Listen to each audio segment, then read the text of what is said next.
Memoization can prevent unnecessary recalculations or re-renders, but overusing it often makes your code harder to read, debug, and doesn't always bring meaningful performance improvements. And in some cases, it can even slow things down. So think of it this way. Every time your component renders, React must check the dependencies of useMemo, recalculate if anything changed, and then cache or reuse the result. And so if the memoized value is cheap to calculate in the first place, you're doing more work than just recalculating it.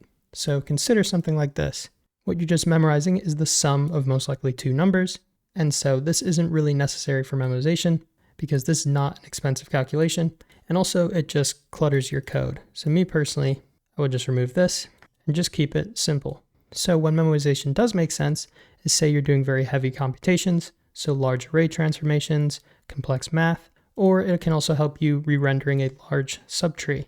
So say you're passing in a prop to a component that is very big or renders a ton of stuff, you can memoize a value and then memoize the component to prevent it from re-rendering.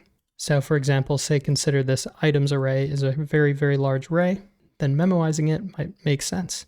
So I would recommend avoiding memoization when the computation is trivial, if the dependencies change often, because if the dependencies change frequently, then it'll just recalculate anyway.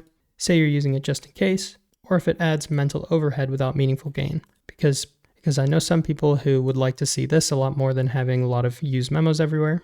So what I would recommend is first, just profile everything. So identify potential bottlenecks, use useMemo around expensive pure functions, and then use react.memo for pure presentational components that receive stable props.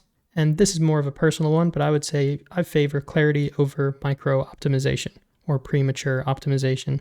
I want to thank you for liking and subscribing. Check out my courses and software in the description. Take it easy.